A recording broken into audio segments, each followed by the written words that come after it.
Nesse culto especial está a presença do Todo-Poderoso. Sabemos que por fé a administração desse culto, à frente do comando deste culto, está o Espírito de Deus, o nosso amigo, o nosso único intercessor. E glorificamos ao Senhor, porque é Ele quem tem cuidado de nós, é Ele quem tem intercedido por nós. Nós não temos méritos, não temos obras, nem créditos algum para sabermos ou entendemos que somos merecedores de alguma coisa. Nós somos pecadores, que o Senhor decidiu nos amar. Nós somos pecadores, que o Senhor decidiu estender as suas mãos e nos resgatar. Ele nos escolheu a nós. É Ele que nos nomeou para levar a tua palavra e para que essa palavra dê frutos. Nós glorificamos o nome do Senhor por sua bondade. E é justamente sobre isso que Deus colocaram no meu coração essa noite. A palavra de resgate de quem não merece. A palavra de amor para quem não merece. A palavra de misericórdia para quem não merece. A palavra de perdão para quem não merece. Deus, Ele é poderoso em agir em favor dos seus. Deus é poderoso em agir em favor dos seus escolhidos. Existem aos olhos de muitos uma acepção, uma divisão, uma influência social que divide, uma influência espiritual que divide, mas nós vamos saber que Deus é compassivo, misericordioso para com todos.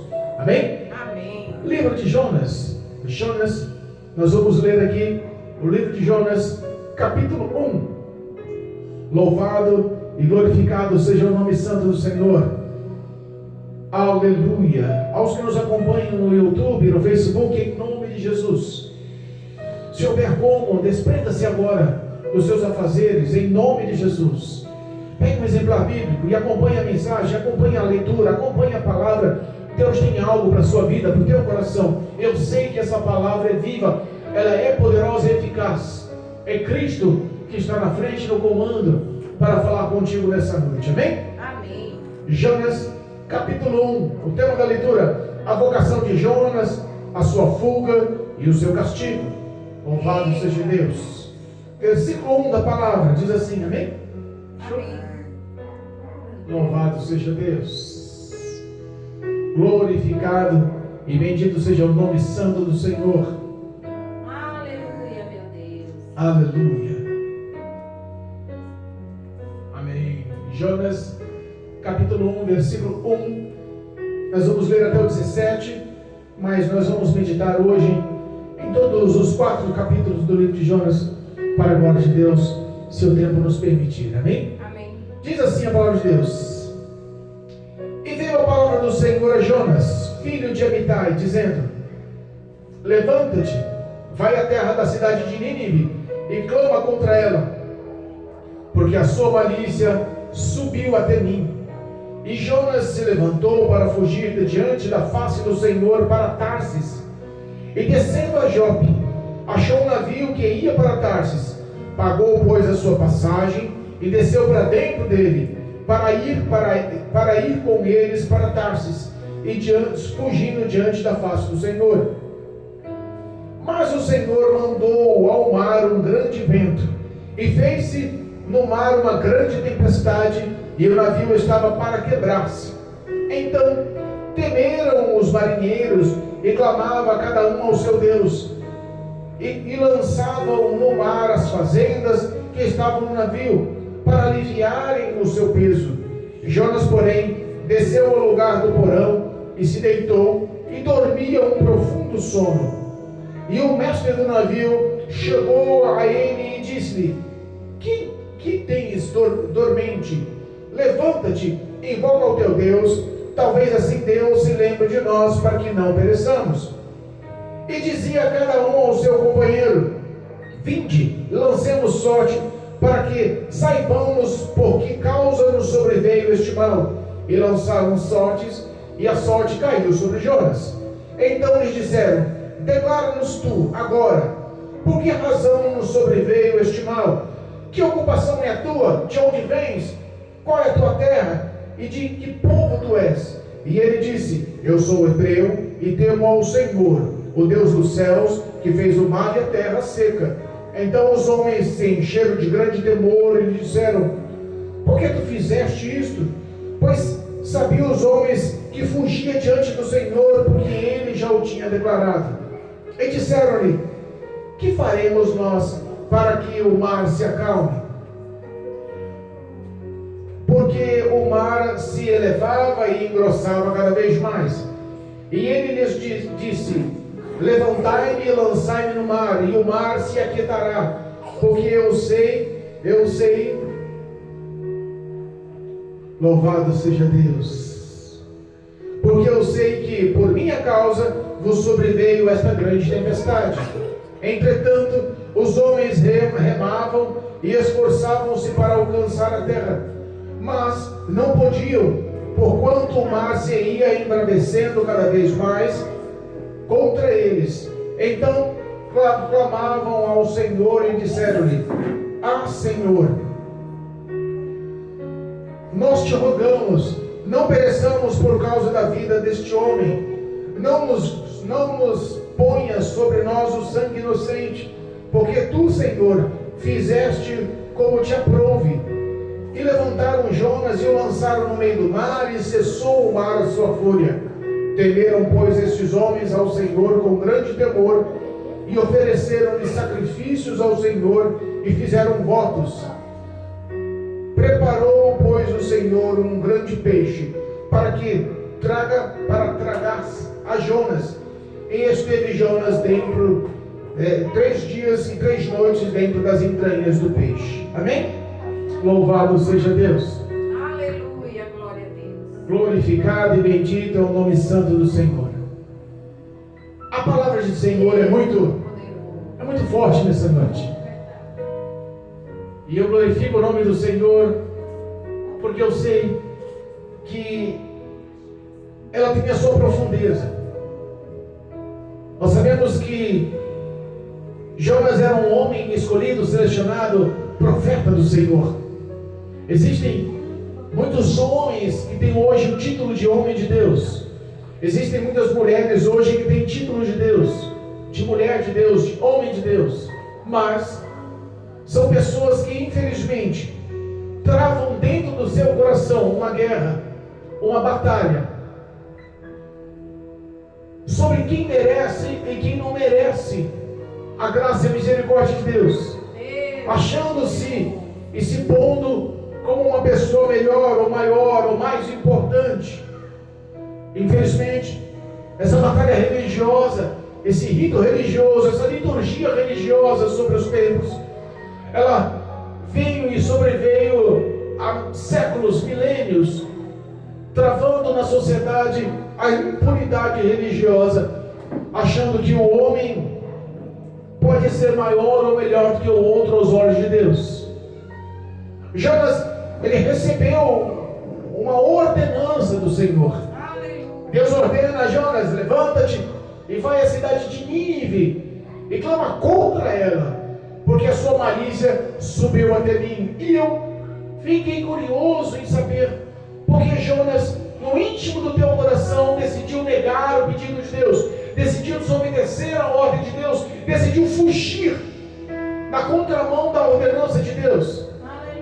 E eu fui pesquisar quem eram os ninivitas, eu fui pesquisar quem eram os ninos que nasceram dentro da cidade de Nínive, homens que aos olhos de toda a sociedade eram homens reprovados, eram homens negligentes ao amor, à misericórdia, à benevolência. Pelo contrário, eram tidos como bárbaros, eram tidos como homens cruéis.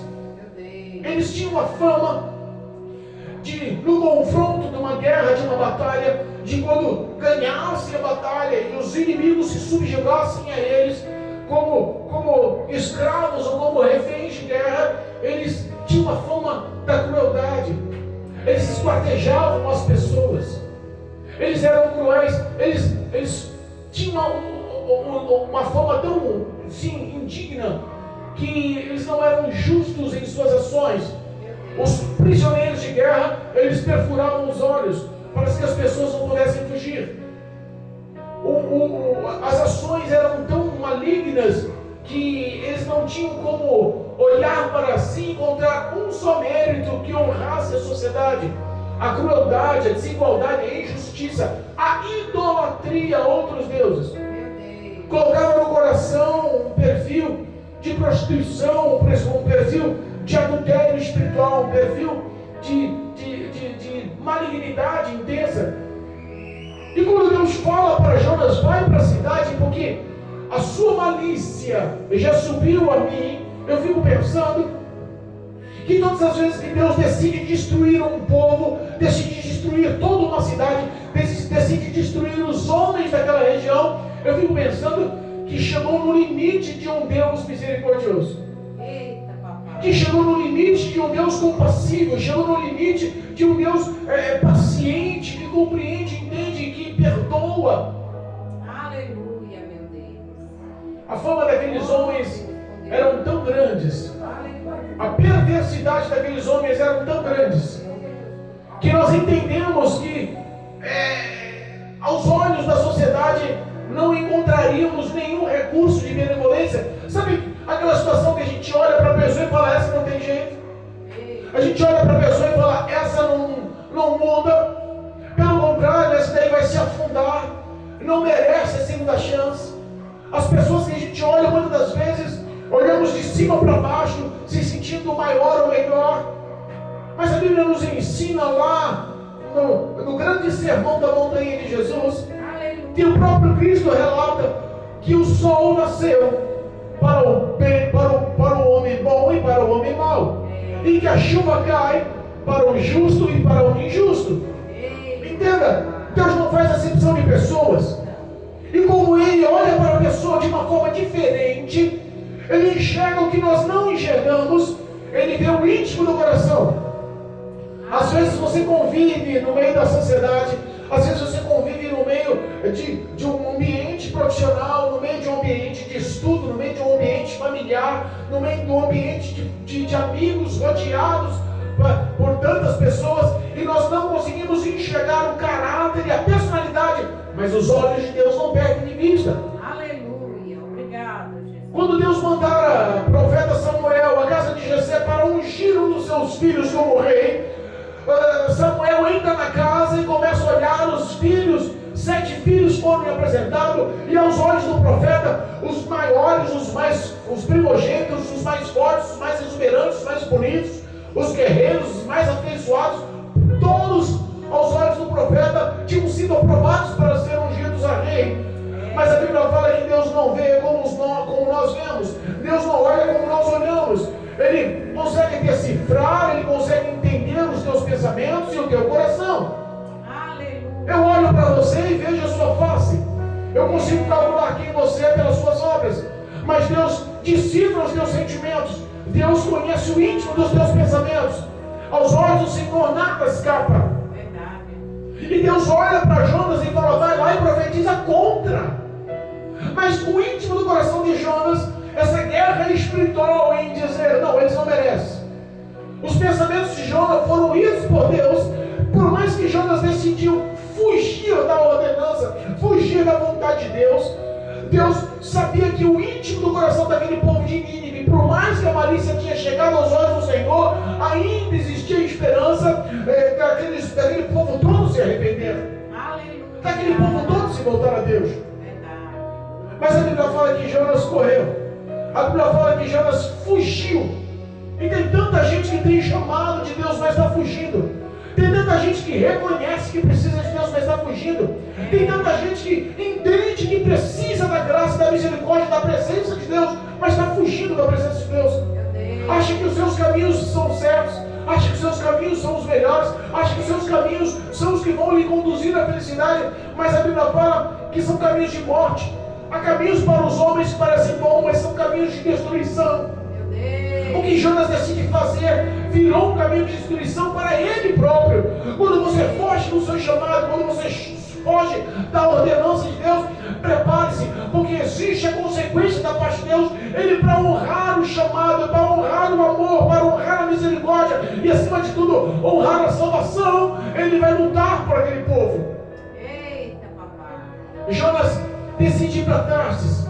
A cidade de Tarsis era o oposto de Nínive. Nínive dá para lá e vou para o outro lado. Não, se Deus está mandando eu ir para a esquerda, eu vou para a direita. Se Deus está mandando eu ir para o sul, eu vou para o norte. Eu não quero saber. Aquele povo não merece. Quantas vezes nós vemos as pessoas olhando um para o outro, se achando maiores ou melhores? E Deus olhando no íntimo do coração fala assim: eu te amo. Deus olhando no íntimo do coração fala assim: eu tenho um projeto para a sua vida. Deus olhando no íntimo do coração fala assim: eu tenho uma salvação eterna para você. E aos olhos da humanidade, aos olhos de muitos que se dizem homens e mulheres de Deus, mas estão sendo reprovados por fugirem do seu chamado, pela essa luta interna do coração de achar que as pessoas não merecem, existem consequências. Jonas desce para Jope, uma cidade portuária, paga uma passagem, entra no navio que está indo para Tarso, oposto de Nínive, o lado oposto do chamado, o lado oposto da obediência, decide andar na contramão, pensa que consegue fugir e se ausentar dos olhos de Deus no fundo do navio, do porão de um navio. A embarcação entra em alto mar, marinheiros experientes com cargas entregas, homens que conheciam o mar. Mas a Bíblia fala que Deus manda um vento, uma grande tempestade se forma. E as águas começam a açoitar aquele barco, aquela embarcação, aquele navio. Mas açoitaram de uma forma tão intensa, tão forte, tão intensa, que a embarcação, o navio, diz a Bíblia, que queria se quebrar no meio. Não foi uma tempestade qualquer. Não foi um vento qualquer. Não foi uma chuva qualquer. Homens experientes, que estavam acostumados no meio do mar, que estavam acostumados com aquela vida, olharam e viram: isso não é comum, isso não é uma tempestade padrão, isso não é um vento qualquer, existe uma ação sobrenatural, está acontecendo alguma coisa. Decidem aliviar o peso da embarcação, decidem lançar fora todas as suas cargas, todo o empreendimento, tudo que estava ali dentro do navio de valor, decidem jogar no mar para aliviar o peso. Mas entenda uma coisa: no fundo daquele navio que estava sendo açoitado por ondas, no fundo daquele navio que estava a ponto de se quebrar, naquele navio que tinha homens experientes no mar que estavam apavorados com medo da morte, estava no profundo daquele navio um homem dorminhoco, que dormia o sono da indolência, que dormia o sono da desobediência, que dormia o sono da falta de amor, que dormia um sono profundo que não fazia nem enxergar o que estava acontecendo ao seu redor. O navio a ponto de se romper, as águas destruindo, as pessoas apavoradas e ele dormindo. Quantas vezes você não entende que o que você faz reflete na vida dos outros? Que o que você faz pode mudar a vida dos outros para o bem ou para o mal? Quantas vezes você não enxerga que as suas atitudes são vistas e acompanhadas pelos outros? Quantas vezes você não consegue ver que o que você é para os seus filhos, por exemplo, pode mudar a história deles até a velhice? Quantas vezes você não entende que para ser um homem de Deus, uma mulher de Deus, você tem que ter a identidade de Deus que baseia-se no amor ao próximo? Aleluia! Aqueles homens, depois da consequência de perderem os seus valores, de jogarem toda a sua carga, todo o seu carregamento no mar, de tomar prejuízo, de estarem apavorados com medo de morrer, descobriram que aquela dificuldade toda, aquele risco todo, aquela situação toda sobreveio por causa de um que estava dormindo no porão. Meu Deus! Desce o capitão do navio, chega e começa a perguntar: ô navio, o que está fazendo? Acorda, levanta, clama ao teu Deus. Quem sabe assim ele pode ter misericórdia e nos livrar da morte. Porque os marinheiros já estavam apavorados e clamando cada um ao seu Deus. Eu imagino quando Deus surgiu lá. O Deus dos marinheiros, o Deus da embarcação, o Deus dos mares, o Deus dos ventos, o Deus das tempestades. Quantos deuses surgiram na cabeça daqueles homens politeístas que adoravam a vários deuses? Eu imagino a súplica, o medo, o pavor, os votos. Eu imagino quantos estavam clamando. E o único que era responsável já tinha entrado no navio. Às vezes nós ficamos pensando: quem é as pessoas que nós permitimos que entremos, que entrem em nossas vidas, que entrem em nosso lar, que façam parte da nossa história? Ah, pastor, mas é profeta. Mas pode ser um profeta desobediente, pode ser um profeta sem amor, pode ser um profeta que está correndo da face de Deus. Ah, mas é mulher de Deus, mas pode ser uma mulher desobediente. Ah, mas ela tem a fama de ser profeta, mas pode ser que está correndo, se escondendo em Deus pelo pecado. Meu Deus, é forte. Se eles tivessem investigado antes de permitir entrar, quem sabe eles não teriam perdido os valores do mar. Quem sabe não teriam enfrentado os ventos. Quem sabe não estavam no meio da tempestade com medo, com o risco da morte. Então, às vezes, você permite as pessoas entrarem, fazer parte da sua vida, e quando há destruição, e quando há pecas, e quando há danos, e quando há dores, você reflete: poderia eu ter desviado o passo daquele homem, daquela mulher? Poderia eu não seguir o conselho daquele homem, daquela mulher? Poderia eu não fazer amizade com aquele homem, com aquela mulher? Poderia eu não permitir que ele entrasse na minha casa, fazesse parte da minha família, fazesse parte da minha vida, da minha história? Só me leva a destruição, só me leva a dores, só me leva a danos. As suas escolhas têm que ser escolhas baseadas na obediência à palavra de Deus. Quando o homem decide viver e agir conforme as ordenanças e o querer de Deus, tudo vai bem. Ele vive em plena paz, ele vive com graça, com felicidade, com gozo, porque Cristo nos garante. É verdade. Oh, glória. Aqueles homens decidem lançar um jogo para adivinhar ou para entender pela situação que acontece, por que entrou aquela situação, por que gerou aquela situação, por que aconteceu, aquela maldição está acontecendo. E quando lançam aquele jogo, lançam a sorte, cai justamente em quem? Jonas. Ele poderia falar: esse negócio não vai dar certo, vai cair na cabeça de outro, essa desculpa outro vai ter que dar, vai ter que gerar alguma frase, alguma palavra, alguma desculpa aí, eu vou me ausentar. Mas não, Deus permitiu que ele fosse desmascarado. Entenda, a desobediência, você fugir do seu chamado, fugir do seu ministério, fugir da sua responsabilidade, porque não quer abençoar a vida do próximo, porque não quer levar a palavra de Deus ao próximo, porque não quer dar um conselho ao próximo, porque não quer orar ao próximo, porque não quer corrigir o próximo, porque não quer fazer a vontade de Deus por amor. Cuidado. Às vezes se complica. Às vezes você acarreta sobre si maldições. E o que Deus mais faz é lutar para salvar a humanidade. O que Deus mais faz é lutar para ter homens aprovados, mulheres aprovadas, que o teu testemunho glorifique ao Senhor. Jonas declara, eles olham e falam: não, o que nós vamos fazer agora nessa situação? Ele canta e fala assim: olha, faz o seguinte, me lance ao mar, que isso o mar vai se acalmar. Eles têm grande temor porque conheciam o nome, eles têm grande temor porque eles conheciam a fama do Deus Todo-Poderoso. Aleluia. O nome de Cristo, o nome de Deus, o nome do Senhor Jeová Yahvé já se espalhava a fama em toda a terra. E quando ele falou: eu sou hebreu e sirvo ao Deus dos céus, que criou o mar e a terra seca, eles se encheram de temor, sabiam que ao Deus que eles serviam, sabiam que nada podia parar, sabiam que nada podia impedir aquela ação, a não ser o próprio Deus. Às vezes as maldições recaem sobre a sua vida e nós acarretamos: é o diabo. Às vezes as situações de destruição da sua vida, aí a gente fala: é o diabo.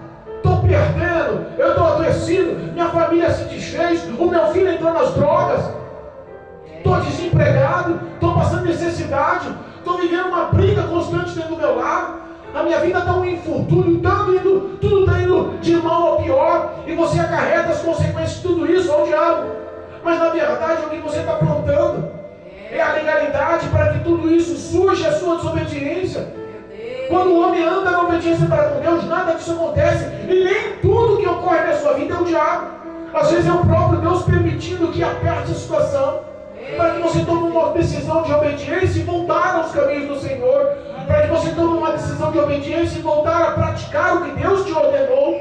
Você é homem de Deus, é mulher de Deus. Analise a si mesmo quais são as suas ações. Estão glorificando a Deus com a sua obediência? Estão glorificando a Deus com os seus atos? O que Deus prometeu para você? Qual é o chamado de Deus na sua vida? O que Deus levantou um dia um profeta, um homem, uma mulher, e falou que tinha um projeto na sua vida, tem uma história na sua vida? Qual é a sua atitude? Será que verdadeiramente você está andando nos valores do Senhor? Ou vai permitir que os males aconteçam? Ou vai permitir que a tempestade entre na sua casa? Ou vai permitir que o vento chegue numa proporção de ter risco de morte?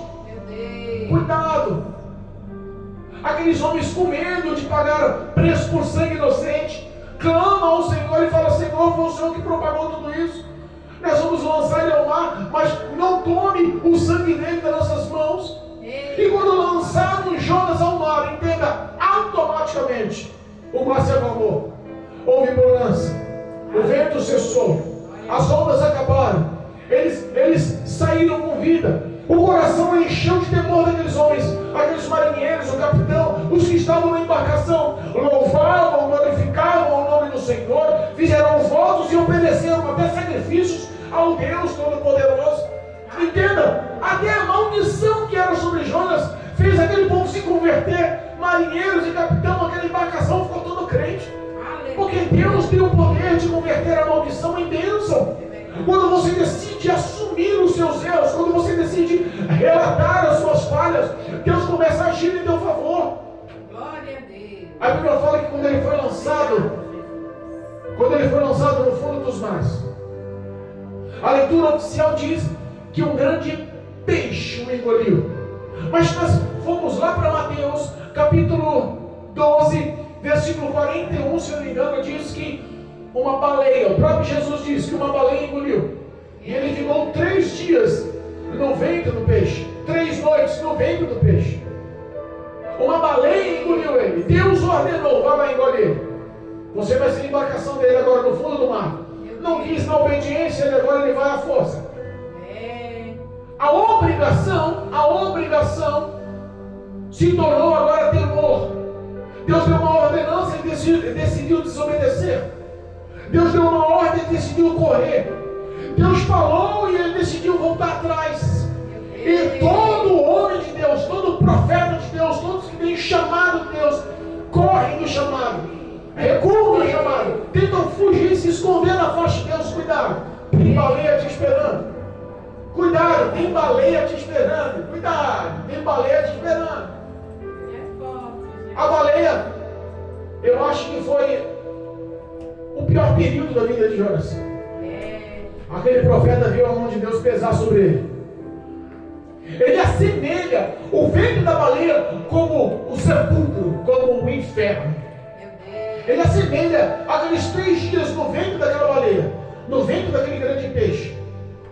Ele assemelha como as profundezas dos mares, o coração dos mares, a profundeza, a base das montanhas dos mares.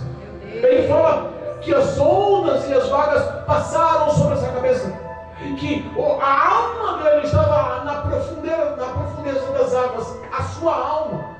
Ele diz que as algas dentro do ventre do grande peixe enrolaram sobre a sua cabeça. Eu imagino 3 dias, Marcelo, sem comer, sem beber, na escuridão, respirando com dificuldade, engolindo aquela água. Eu imagino qual foi o sofrimento. E do ventre do peixe, no centro do coração do mar, ele começa a clamar ao Senhor. Eita, papai. Senhor, eu clamei ao Senhor, o Senhor me ouviu. Olha aí. Será que um dia voltarei a ver a tua face no templo, na igreja? Olha aí. Será que quando você para para pensar que está no fundo do poço, à beira da morte, sem ninguém com o poder de interceder e te livrar daquilo, a não ser o próprio Deus, a única coisa que vem no coração do homem: será que um dia eu volto para a igreja? Será que um dia eu consigo congregar de novo? Será que um dia eu vou conseguir orar lá na igreja de novo? Será que um dia eu vou conseguir louvar novamente, pegar aquele microfone e pregar novamente? Será que um dia eu vou voltar a ter comunhão? Será que um dia eu vou ver a sua face na casa do Senhor novamente? Ele começa a clamar ao Senhor. Ele começa a ver a consequência dos seus atos. Ele começa a ver que tudo que ele pensou a respeito dos ninivitas, tudo que ele deduziu a respeito daquele povo cruel, tudo que ele analisou e julgou a respeito daquele povo que não merecia misericórdia, já não tinha mais valor, porque a morte o esperava. Já não tinha mais valor. O teu sentimento, o teu ego, ele tem que engolir e reconhecer: Senhor, eu preciso do Senhor. Porque se eu morrer na desobediência, tentando fugir da tua face, nessa situação crítica, eu vou para o inferno. Eu vou perder a minha salvação. Eu vou perder tudo que eu batalhei a vida inteira só por causa do meu ego, do meu orgulho, só por se achar maior ou melhor que os outros. Quantas pessoas se julgam maior ou melhor que os outros e vivem uma vida de solidão, vivem uma vida de desgraça? Tudo que põe na mão perde, como um saco furado é o bolso, não consegue intimidade, conselhos, muito menos menos felicidade, procura a felicidade na cerveja, procura a felicidade na roda de amigos, procura a felicidade no cigarro de maconha, mas no outro dia olha para si e está vazio do mesmo jeito, está ansioso do mesmo jeito, está depressivo do mesmo jeito, está se sentindo solitário do mesmo jeito. Jonas olhou para si e falou assim: não vale a pena ser orgulhoso, eu preciso do Senhor. Senhor, me livra. Senhor, ouça a minha voz. Ele diz, olha só, o capítulo 2, louvado seja Deus. Aleluia. Oh, Jesus Todo-Poderoso. Capítulo 2, no versículo 7 de Jonas diz assim, ó: quando desfalecia em mim a minha alma, quando eu estava prestes a morrer, quando o fôlego de vida já estava no limite, quando o batimento cardíaco estava no limite, quando no mínimo ele já estava perdendo a consciência, quando ele estava no limite entre a vida e a morte, ele falou assim: eu me lembrei do Senhor, e entrou a ti a minha oração no templo da tua santidade. Eita, papai. Olha aí. Ele reconheceu, não dá. Meu Deus. Entenda, o homem pode ser forte, o homem pode ser sábio, o homem pode ser rico, o homem pode ser influente, pode ser bonito, pode ser bonita, pode ter amigos, pode ter apoio, pode todo mundo dar um tapinha nas costas, ele pode ser bem sucedido, ele pode conquistar tudo ao teu redor, pode possuir bens e fazer acúmulo de dinheiros, pode ter fama nacional e até internacional, Verdade. mas sem Deus de nada vale. Sem Deus de nada vale. Que proveito há o homem ganhar o mundo inteiro e perder a sua alma? Jonas estava perdendo a sua alma, ele foi no limite da sua alma, desfalecendo a sua alma. Ele lembrou do Senhor. 3 dias, 72 horas no ventre do peixe. Deus olha para ele e fala: tá bom, vai fazer o que eu estou pensando? Olha, o que eu te mandei, você vai decidir obedecer? Realmente você quer a minha intervenção? Ou você persiste ainda no teu orgulho, no teu ego? E se você persistir, eu deixo o limite da sua alma transpassar e que você vá rumo ao inferno pela eternidade. A Bíblia fala que Jonas lembrou do Senhor. O que ele lembrou do Senhor? Do quanto ele amava a humildade, do quanto ele amava um coração quebrantado, do quanto ele amava a sinceridade, do quanto ele amava que o homem se fizesse pequeno e confiasse na palavra do Senhor. No ventre da baleia, Deus decide fazer aquela baleia como um grande táxi, como um grande Uber, como um grande ônibus. A Bíblia fala que Deus dá ordem àquele grande peixe, e aquele peixe vai e vomita ele em terra seca. Mas olha só que incrível, a Bíblia fala que Deus envia aquele peixe e vomita ele em terra seca, mas quando ele foi vomitado pelo peixe, ele foi vomitado nas praias da cidade de Nínive. Aí, Marcelo, e no local oposto, a baleia pega ele no centro do mar e leva ele ao contrário e bota onde Deus mandou. Vomita ele aí. No meio do mar tinha GPS, tinha Google Maps, tinha Waze. Como é que a baleia acertou o endereço? Eita, papai. A baleia, quando decide regurgitar e vomitar Jonas para fora, olha só, a Bíblia não diz, mas existem lendas de homens estudiosos, de teólogos, que diziam que os ninivitas cultuavam a uma idolatria, a um Deus que era como um peixe, em formato de um peixe. Eles cultuavam a uma entidade, a um Deus que vinha do mar. E de repente pescadores veem Jonas sendo vomitado na beira da praia por uma baleia. O que eles pensavam? Esse é o enviado de Deus. É Deus que formula situações para te alcançar. Deus é estrategista em ações para alcançar a vida do homem. Às vezes hoje o homem olha e fala assim: não preciso de Deus. Que papo ser crente, papo furado, jamais vou entrar numa igreja, nunca vou pisar, nunca vou me intitular crente. Esse negócio de ser crente é loucura. E de repente Deus formula a situação, estrategicamente ele monta uma situação que o homem se rende e fala: só o Senhor é Deus. Aleluia. Ele se rende e fala: só o Senhor é Deus. Obrigado. Ele se rende e assume Cristo Jesus como Senhor e Salvador. Ele rende e se assume que só o Senhor é o Deus Todo-Poderoso, que ama, que perdoa, que liberta, que transforma e que leva o homem para os céus. Isso é verdade. Jonas decide obedecer, dessa vez com rapidez. Deus levanta novamente ele na praia e fala: Jonas, levanta-te e vai a Nínive. Olha aí. E lá prega a palavra que eu vou pôr nos teus lábios. Jonas não sabia nem o que ia pregar, porque ele nem queria que aquele povo fosse salvo. No coração dele, no íntimo do coração dele, ele queria o quê? Esse povo merece a morte. Esse povo não merece segunda chance. Esse povo não merece nenhum tipo de misericórdia.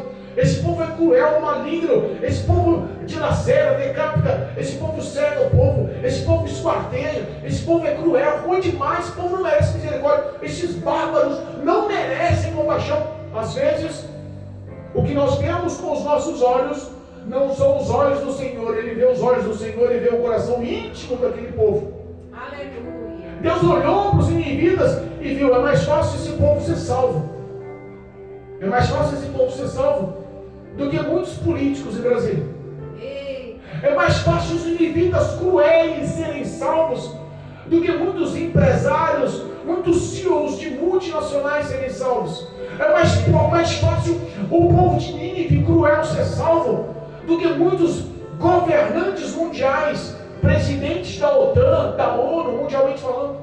É mais fácil esse povo se arrepender, porque eu não vim para os justos, eu vim para os pecadores, para que eles se arrependam dos seus pecados.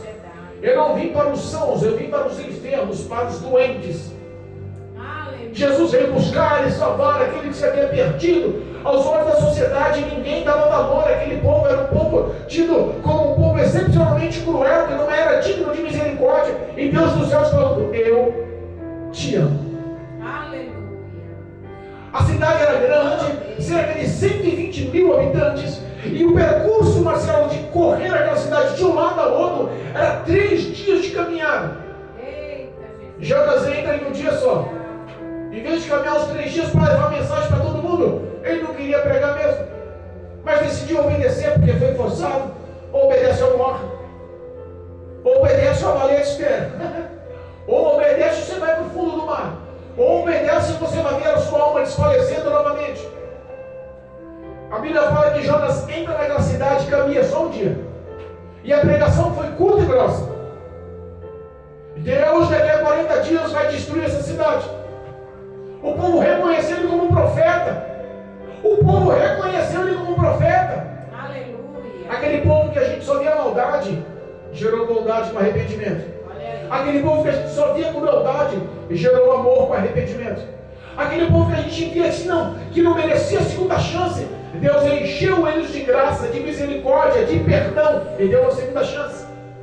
Aquele povo, olha só, a Bíblia fala no capítulo 4, diz assim, que os grandes senhores, os nobres daquela cidade, os ricos daquela cidade, foram os primeiros que ouviram a pregação de Jonas. Eita, papai. E eles olharam para si, os ricos. E geralmente os ricos são os mais cruéis. Geralmente os ricos é aqueles que não têm misericórdia, olha só para si. Geralmente a pessoa que tem muito dinheiro não está a fim de agir com compaixão. Eu conquistei com o meu dinheiro, você que se vire. Desse jeito. Mas a história diz que os anciões, os afortunados, os ricos, os influentes foram o primeiro a ouvir a pregação de Jonas. E aí eles olharam para si, se arrependeram, temeram a Deus, rasgaram suas vestes, colocaram vestes de panos brutos e sacos. E quando aquela notícia chegou ao rei, o rei falou assim: Deus vai nos destruir. Quem prometeu pode fazer. Eita, Deus vai acabar com a gente. olha aí. Com esse, o meu exército não pode lidar. Deus vai destruir toda a população dessa cidade. Com esse, não tem quem impeça a mão dele de trabalhar. Verdade, Dura coisa é cair na mão de Deus vivo. verdade. Se você cair na mão de demônios, de legiões, se você cair na mão do próprio principado, se cair na mão do próprio Lúcifer, Deus tem poder de ir lá te resgatar. Mas quem tem poder de enfrentar a fúria e a ira do nosso Deus? Ninguém. Quem tem poder de encarar a fúria e a ira do nosso Deus e falar, vou te resgatar de Deus? O próprio rei encheu o coração de temor, arrependeu-se dos seus pecados, proclamou um decreto, ele rasgou como um exemplo vivo, porque aquele povo olhava o rei como exemplo. Aquele homem tirou o seu manto sacerdotal, seu manto de rei, aquela veste fina, cara, vestiu-se de saco de ráfia, do saco, e deitou-se, sentou-se em cinzas. Ele declarou um grande decreto, anunciou um grande decreto a todos os povos. A partir de agora, homem algum, mulher alguma, e até os animais do campo, os gados e toda a criação, vão comer ou beber. Vamos fazer um grande jejum. Quem sabe assim o Deus dos céus haja de misericórdia. Quem sabe assim o Deus dos céus perdoe os nossos pecados. Quem sabe assim o Deus dos céus possa nos livrar da morte. Se o homem olhasse para Deus, não no momento de repreensão ou de castigo, mas olhasse para Deus no momento de paz e de amor, eu falo, Senhor, eu preciso do Senhor. Eu não preciso estar numa UTI de hospital para reconhecer que eu preciso do Senhor. Eu não preciso ver o meu filho num caixão para reconhecer que eu preciso do Senhor. Eu não preciso ter o meu casamento destruído para reconhecer que eu preciso do Senhor. Eu não preciso estar passando fome porque estou desempregado para reconhecer que eu preciso do Senhor. Eu não preciso dos males, eu não preciso da destruição. Eu preciso que o Senhor venha comandar a minha vida. Eu não preciso chegar no limite para buscar por socorro, clamar por socorro, suplicar por tua misericórdia. Eu quero clamar agora. Eu quero reconhecer agora. Eu preciso agora do Senhor. Entenda que aquele povo ouviu uma vez só a pregação. Jonas falou, inclusive pregou com muito mau gosto. Era para ele andar por 3 dias naquela cidade, anunciando o que Deus colocara nos seus lábios, mas ele caminhou um dia só, falou que Deus ia destruir a cidade em 40 dias e acabou. Uma pregação curta, grossa, ríspida, áspera. Mas se aquele povo era um povo ríspido, aquele povo era um povo áspero, talvez uma pregação veloz, uma pregação de amor, uma pregação que Deus ama todo mundo, que vai salvar todo mundo, talvez não convertesse aquele povo. Porque Deus fala da forma que Ele quer, como Ele quer, e sabe como a mensagem vai chegar. Aquele povo ouviu uma pregação única e se converteu ao Senhor. Aquele povo ouviu uma pregação única, analisou as suas ações e falou verdadeiramente: temos que abandonar a nossa violência, temos que abandonar a nossa ira, temos que mudar a nossa conduta, temos que mudar as nossas ações. Isso não está sendo certo, isso não está sendo aprovado. Ninguém pode nos reconhecer como sociedade, como povo, se nós vivemos só pela violência, só pela vingança, só pela briga, só pela ira, só pela contenda, só pela discussão, só pelas tragédias. As pessoas querem impor medo porque gritam mais alto. As pessoas querem impor respeito porque gritam mais alto. Querem impor respeito com a força do braço. Querem intimidar os outros e achar que ameaçando de espancar, de bater ou de haver consequências maiores, as pessoas vão se subjugar, e não é assim que funciona. Não é assim que funciona. Aleluia. Deus quer tirar esse coração de pedra. Deus quer transformar esse coração de pedra. Aleluia. E se isso, aos olhos de Deus, é um chamado para a sua vida, prepare-se. Porque agindo Deus, ninguém impedirá. Se você foi fisgado pelo Evangelho, prepare-se, que mesmo no leito da sua morte, Cristo te alcança para te salvar. Aleluia. Não importa o que você fez. Deus não leva em consideração o tempo da ignorância. O que Cristo quer é que verdadeiramente você se reconcilie com Ele. O que Cristo quer é que você verdadeiramente o aceite como o Senhor e Salvador da sua vida. Porque somente Cristo pode te conduzir a Deus. Ele é o caminho, Ele é a verdade, Ele é a vida.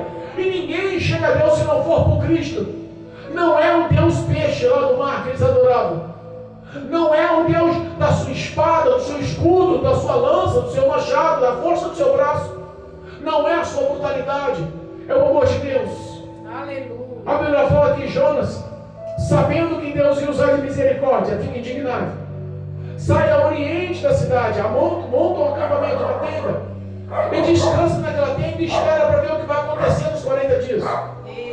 De repente, a Bíblia fala que Deus, ele começa a pedir a morte. Sabia que isso não ia destruir nada. Eu sei que o Senhor é um Deus benigno, é um Deus de amor, é um Deus misericordioso, é um Deus bondoso, é um Deus paciente, é um Deus longânimo, é um Deus que alcança aqueles que não merecem, é um Deus que usa de misericórdia para aqueles que não merecem. Eu sei, ele podia falar assim: Senhor, eu também não merecia, mas o Senhor me alcançou. Eu também sei que a tua benignidade me alcançou. Eu sei também, Senhor, que eu não merecia, mas o teu amor me envolveu, a tua graça me encheu de fé, a tua palavra me edificou. Eu sei que não merecia, estava condenado, mas o Senhor decidiu me dar a esperança da vida eterna. Eu sei que o inferno me aguardava, mas o Senhor decidiu me prometer os céus. Ele poderia reconhecer que a misericórdia também alcançou ele, mas o que ele queria era que aquele povo inivita se destruísse, fosse destruído. Acampou ao redor e começou a clamar: eu prefiro a morte. E Deus numa noite faz uma mamoneira ou uma boboreira. Algumas interpretações dizem mamoneira, outras interpretações bíblicas dizem aboboreira, mas é uma pequena árvore que tem folhas grandes, ramos que subiu sobre a tenda, formou uma grande sombra. De uma noite subiu e surgiu, e Deus fez brotar e ficou maravilhoso. E a Bíblia fala que alegrou o coração de Jonas. Uma brisa fresquinha. Estou aguardando a destruição dos outros, mas estou na sombrinha. Estou aguardando a destruição dos outros, meu coração está cheio de vingança, de ódio, querendo a destruição, e Deus proporciona o bem para mim. Se alegra. Mas na outra noite a Bíblia fala que uma largata surge, começa a comer a raiz, o broto, e aquela folhagem de um dia para o outro se seca todo. Ele se revolta com Deus: prefiro morrer. Meu Deus. Deus sopra um vento oriental, vem um forte calor. Ele quase perde a consciência com o calor. Ele quase perde a consciência. E Deus tem que mostrar para o profeta que ele é pó, é cinza. E se ele não reconhecer o amor, de nada vale. Se ele não saber o que é amar a Deus, mas sem mostrar amando o próximo, não tem honra nenhuma, não tem valor nenhum, não tem mérito, não tem crédito nenhum. É verdade. De repente Deus olha e fala com ele: Jonas, por que você está triste com a boboreira? Você não plantou, você não cuidou. Ela nasceu num dia, te fez sombra, mas ela morreu no outro dia. Você está se maldizendo, preferindo a morte. Que fúria é essa? Meu Deus. Que pensamento é esse? Que fala são esses? Que desejo é esse? Se você se compadece de uma planta que você não regou, não plantou, não cuidou, nasceu num dia, morreu no outro, eu não posso ter misericórdia desse povo. 120 mil pessoas que não sabem reconhecer entre a mão direita e a mão esquerda. 120 mil pessoas que não sabem a diferença do bem e do mal, que foram criadas dessa forma, foram maltratadas dessa forma, que de infância, de criança, foram maltratados pelos pais, aprenderam a maltratar, viveram maltratando, estão praticando a maldade até hoje, porque é tudo isso que eles sabem, é só isso que eles sabem. Não posso eu dar a segunda chance, não posso eu ter misericórdia, eu não posso salvar esse povo, eu não posso perdoar esse povo. Para encerrar, louvado seja Deus. Mateus capítulo 12, versículo 40 diz assim, próprio Jesus dizendo: pois como Jonas esteve 3 dias e 3 noites no ventre da baleia, ele especifica que o grande peixe era uma baleia, assim estará o Filho do Homem 3 dias e 3 noites no seio da terra. Os ninivitas ressurgirão, aquele povo foi salvo. Os ninivitas ressurgirão no juízo com esta geração e a condenarão, porque se arrependeram com a pregação de Jonas. Aquele povo foi salvo. 120 mil homens que por uma pregação simples e grosseira alcançaram a misericórdia e foram salvos. No livro de Naum, 2 livros depois, baseado na história, cerca de 50 anos na frente, Aquele povo recebeu a profecia do profeta Naum da destruição de toda a cidade. E isso aconteceu. O povo foi extinto e destruído. Olha aí. Mas aquela geração de 50 anos atrás se encontrou com Deus. Aquela geração de 50 anos atrás encontrou misericórdia e amor. Aleluia. Sabe que passam as gerações, e se você não mostrar o amor que você recebeu de Deus, se você não mostrar a misericórdia que você recebeu de Deus, se você não mostrar a graça que você recebeu de Deus para os seus filhos, para os seus netos, para os seus bisnetos, eles nunca vão se encher de Deus e nunca vão andar nos caminhos de Deus. Verdade. Aí o que acontece? Os seus filhos não falam para os seus netos não falam para os seus bisnetos, e a história da bondade de Deus some e acaba, e a maldição volta a atuar, Meu e Deus. aquele povo volta a ser condenado. É forte. É por isso que a Bíblia nos ensina o teu filho no caminho que se deve andar, Aleluia. que mesmo que envelheçam, jamais se desviarão dele. Glória a Deus. Os valores de Deus essa noite é que você, mesmo sem méritos, mesmo sem obras, mesmo sem merecimentos, você está sendo julgado e condenado pela sociedade, por todos que estão ao teu redor. Todos olham para você e falam: você não tem jeito. Alguns olham para você e falam assim: você nasceu assim, vai morrer assim. Alguns olham para você e daí não sai dessa situação. Alguns olham para você e falam assim: vai morrer no esgoto, vai morrer nas drogas, vai morrer no álcool, vai morrer na rua, vai morrer desprezado, vai morrer no solitário no hospital, vai morrer de acidente. Tantas maldições são lançadas. Mas Deus essa noite quer quebrar essas maldições. Aleluia. Não interessa o que aconteceu nos seus antepassados. Essa maldição hereditária, essa ave genealógica maligna que vem agindo demônios séculos por séculos, gerações por gerações, na raiz genealógica da sua família, em toda a história do teu antepassado, hoje, em nome de Jesus, será quebrado. O novo de Deus, o que Deus tem reservado, a novidade do reino, a salvação, a presença de Cristo, a paz, a felicidade, em nome de Jesus será formada uma aliança entre o homem e Deus nessa noite. Aleluia. Glória a Recebe aí em nome de Jesus. Oh, Deus. Existem homens de Deus que ainda estão na face da terra com obediência, com fidelidade, com verdade. Aleluia. Não se deixe levar, não se deixe influenciar. Jesus te ama, quer te salvar. Não importa se o da direita te aponte, não importa se o da esquerda te critique, não importa o que pensam, analise a sua vida. A salvação é individual. Jesus quer te conduzir ao céu, jamais quer te colocar no sepulcro sendo condenado pela eternidade longe de Deus. Papai. Em nome de Jesus, Aleluia. receba essa palavra. Saia daqui entendendo que o que Deus fez por ti é a maior representação de amor, enviando Cristo Jesus para na cruz do Calvário padecer, para na cruz do Calvário levar, se apropriar da sua maldição, das suas dores, da sua enfermidade, da tua condenação. Não seja um homem ingrato. Você que conhece a palavra, não seja uma mulher ingrata. Você que entende a palavra, reconheça hoje, porque o amanhã não lhe pertence. Hoje é dia propício de salvação. Aleluia. Em nome de Jesus. Recebe essa palavra em nome de Jesus. Amém. Que Cristo possa te honrar e te abençoar para a glória de Deus, te levando à presença do Pai, em nome de Jesus. Amém? Amém. Louvado seja